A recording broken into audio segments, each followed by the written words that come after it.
cooking or frying chicken tapa.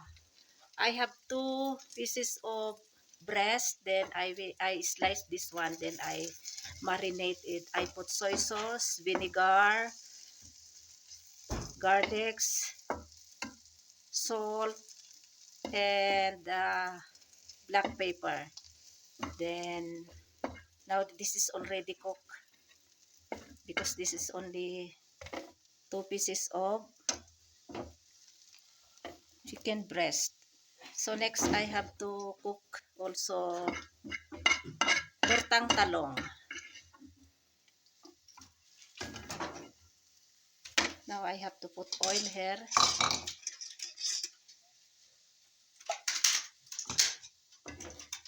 And I will fry also rice.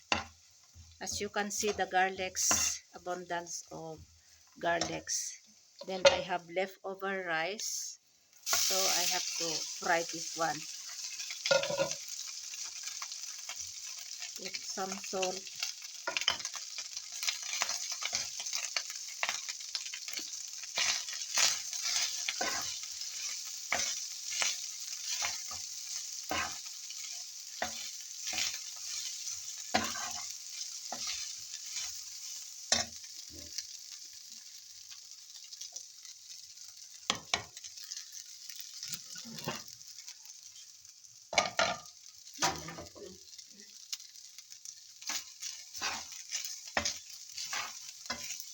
This is my breakfast and lunch.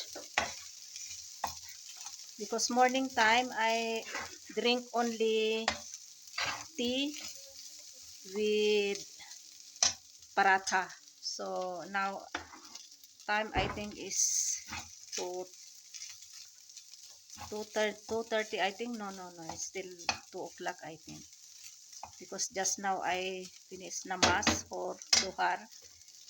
So now I feel hungry. So I will cook my own Filipino foods today.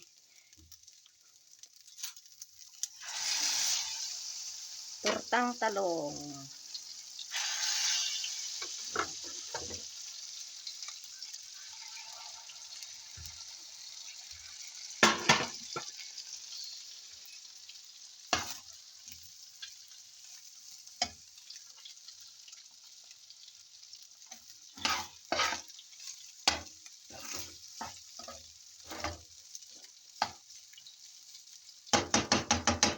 Now we'll change this one, change side.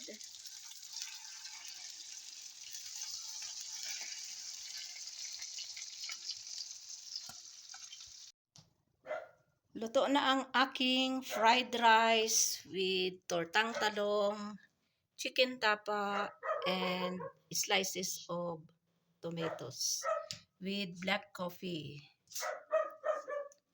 Filipino foods tayo ngayon. Luto na ang aking fried rice, tortang talong, chicken tapa, slices of tomatoes, and black coffee. Let's eat everyone. This is my brunch, breakfast and lunch.